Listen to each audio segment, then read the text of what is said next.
Sarah Chen's coffee mishap on that fateful Monday morning could have ended her career before it began. As the hot liquid seeped into James Marshall's expensive suit, time seemed to freeze in the executive office of Marshall and Associates. The other employees present held their breath, expecting an explosion of anger from the notoriously demanding CEO.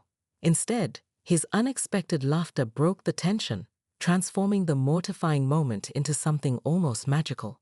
"I haven't seen anyone make such a spectacular first impression since my racing days," James quipped, his eyes twinkling with amusement rather than annoyance. Though back then, it usually involved motor oil, not Colombian roast. That single moment revealed more about James Marshall than any company profile ever could. Behind the corporate success story was a man who'd once lived for the roar of engines and the thrill of speed. The racing accident 6 months ago had left him paralyzed from the waist down, but it hadn't stolen his spirit, something Sarah would come to admire deeply. In the weeks that followed, Sarah discovered that working for James was anything but conventional. While other executives might have fired her for her clumsiness, he seemed to appreciate her authentic nature. She didn't tiptoe around his disability or offer unsolicited help. Instead, she treated him with the same professional respect she'd show any CEO, while maintaining her naturally warm personality. Their dynamic shifted subtly during a late-night project deadline. Sarah found James struggling with a muscle spasm, his face tight with pain, but too proud to call his nurse. Without making a fuss, she remembered the techniques she'd learned while caring for her grandmother after her stroke.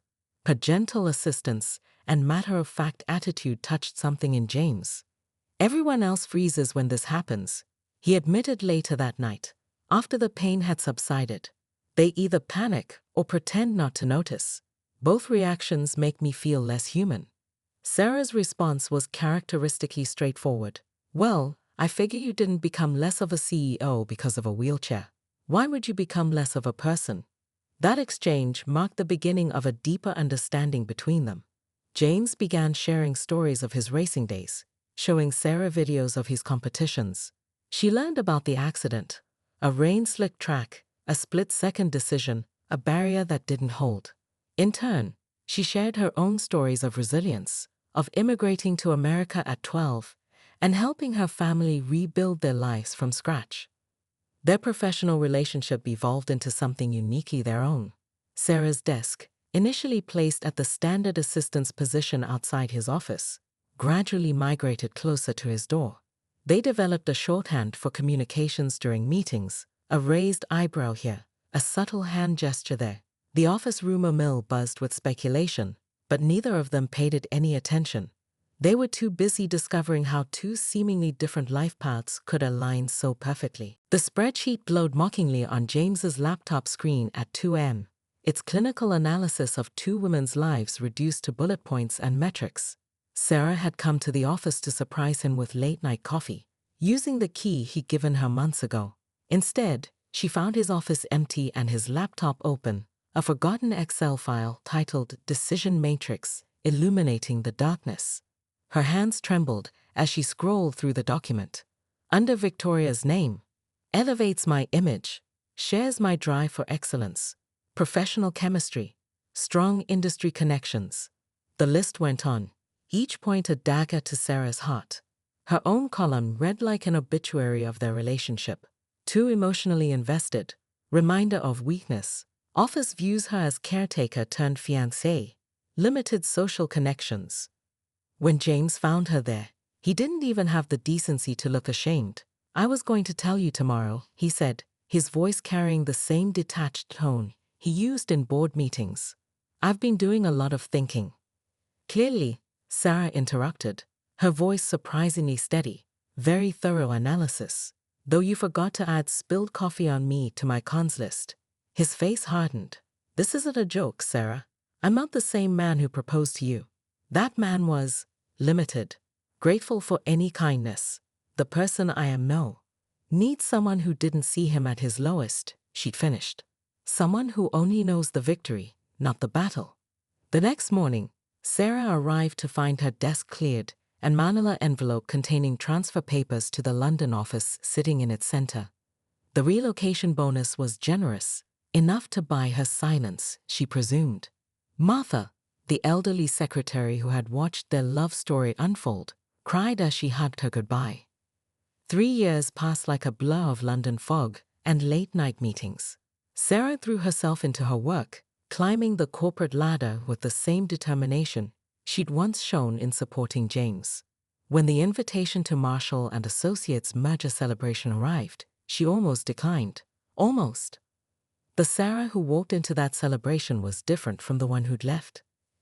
Tailored Burberry suit, confident stride, a portfolio of successful European expansions under her belt. She watched James and Victoria work the room, his slight limp barely noticeable as they moved through their practiced social dance. "Did you hear?" whispered Emma, a junior analyst. "They're having the wedding at New Hope Rehabilitation Center." "Where he recovered." "Victoria's idea. She says it's about coming full circle." Sarah smiled, fingering the small frame she'd brought as a merger gift for James's office. Inside was the coffee-stained fabric from his suit that first day, preserved like a butterfly under glass. Attached was a note. "Thank you for teaching me that sometimes the best thing someone can do for you is leave. Congratulations on the merger. SC, Head of European Operations." Later that evening, as she sipped champagne on her hotel balcony overlooking the city where their story began, Sarah realized something profound. She'd spent months agonizing over how James had changed, but she'd missed the most important transformation, her own. The woman who had once defined herself through someone else's recovery had become a person who understood that some forms of healing require walking away. The next morning, she boarded her flight back to London, leaving behind the coffee-stained memory and taking with her the understanding that love's greatest lesson isn't always about holding on. Sometimes it's about having the courage to let go. The annual charity gala transformed the Marshall and Associates headquarters into a glittering wonderland, but James couldn't appreciate any of it. His hands wouldn't stop trembling as he gripped the podium, the speech cards dancing before his eyes. The room of 300 guests, potential investors, business partners, and employees, waited in uncomfortable silence. That's when Sarah's lavender perfume wafted over him, her presence steady beside him. Without drawing attention, she carefully adjusted his notes and rested her hand on his shoulder. The gentle pressure grounded him, and suddenly the words flowed. His speech about resilience and adaptation wasn't just corporate rhetoric anymore. It was their shared truth. Later that night, after the last champagne glass had been cleared, Sarah found James in his office, staring out at the city lights. "I've given hundreds of speeches," he said without turning around. "But tonight was the first time since the accident that I felt like myself again." Their relationship shifted in the quiet moments that followed. James revealed how he'd been battling depression, hiding it behind aggressive physical therapy sessions and marathon business meetings. Sarah shared her own fears of not being good enough, of being seen as the office gold digger, of losing the connection they'd built. "Do you know what made me fall for you?"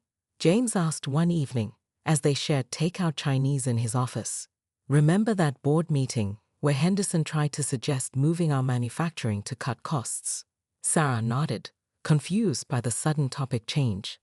"You slipped me that note calculating how many families would be affected. You saw past the profit margins to the human cost. That's when I realized you don't just see the wheelchair or the CEO, you see me." Their first kiss happened during a seemingly ordinary Tuesday. James had just returned from a particularly grueling physical therapy session, frustrated by his lack of progress. Sarah was helping him with his wheelchair transfers, something that had become natural between them. "I hate that you have to do this," he muttered, self-loathing evident in his voice. Sarah paused, meeting his eyes. "I don't have to do anything. I choose to be here. There's a difference." The kiss was gentle, tentative, loaded with months of unspoken feelings. When they pulled apart, both were surprised to find tears in their eyes. The office dynamics shifted subtly after they began dating. Some employees, like James's longtime secretary Martha, were genuinely happy for them. Others whispered behind their backs, suggesting Sarah had orchestrated everything from the first coffee spill. But in the cocoon of their growing love, These voices became background noise. The proposal came during a moment of pure vulnerability. James had just shown Sarah videos of his last race, something he hadn't watched since the accident. As the footage played on his laptop, he reached for her hand. "I'm not just asking because you've been here through the hard times," he said, his voice rough with emotion. "I'm asking because I want you here for whatever comes next, good or bad." Sarah's journey from assistant to fiancée wasn't the fairy tale some imagined. It was built on countless small moments of trust, understanding, and genuine connection. Little did they know, their greatest test was yet to come. The Swiss clinic looked more like a luxury resort than a medical facility, its glass walls reflecting the snow-capped Alps. Sarah remembered how James had dismissed it initially. "It's experimental, probably a waste of money." But here they were, 3 months into the treatment, watching the impossible unfold. "The nerve regeneration is progressing faster than expected," Dr. Mueller explained, pointing to the scans. "Mr. Marshall's dedication to the therapy is remarkable." James beamed at the praise, while Sarah squeezed his hand, her heart swelling with pride and hope. That evening, as James took his first unsteady steps between the parallel bars, Sarah's hands shook so badly she could barely hold her phone to record the moment. "You're doing it, baby?" she cheered, tears streaming down her face. James's triumphant smile was everything, or so she thought. Victoria Blackwood entered their lives like a summer storm, sudden, powerful, and impossible to ignore. The former Olympic athlete turned physiotherapist caught James' attention immediately with her credentials. "I specialize in helping athletes return to peak performance," she'd said during their first session, her athletic frame radiating confidence. "We're not just aiming for walking, Mr. Marshall. We're aiming for excellence." Sarah noticed the changes gradually. First, it was the schedule adjustments. James began booking late-night sessions with Victoria, claiming the evening hours were optimal for muscle recovery. Then came the cancelled dinner dates and missed FaceTime calls during his extended therapy stays. "You don't understand the athlete's mindset," James said dismissively when Sarah expressed concern about his grueling schedule. "Victoria gets it. She knows what it takes to push past limits." The dynamic shifted further during a charity sports event. James, now walking with just a slight limp, participated in a modified tennis match. Victoria stood by the court, calling out encouragement and technical adjustments. Sarah watched from the sidelines, feeling increasingly like a spectator in her own engagement. That evening, she accidentally discovered their text messages while helping James with his email. The exchanges seemed innocent enough, discussions about training techniques, dietary recommendations, motivational quotes, but there was an undercurrent of intimacy that made her stomach churn. "Victoria, you're breaking barriers every day. You're not just recovering, you're evolving." "James, thanks to you. You make me feel like my old self again." "Victoria, the old you? I think this version is even better." When Sarah tried to discuss her concerns, James's response was a masterclass in gaslighting. "You're reading too much into this. Victoria is a professional. Besides, shouldn't you be happy about my progress? Sometimes I wondered if you preferred me dependent." The words stung like a physical slap. Sarah remembered all the nights she'd spent researching his condition, the hours of gentle encouragement, the love she poured into every small victory. Now, somehow, her devotion was being twisted into something ugly. The final blow came during a demonstration of James's progress for potential investors in the treatment program. Victoria guided him through a series of complex movements, their bodies in perfect sync. When he successfully completed a challenging balance exercise, he hugged Victoria spontaneously, lifting her off her feet. Sarah recognized the look in his eyes. It was the same way he used to look at her,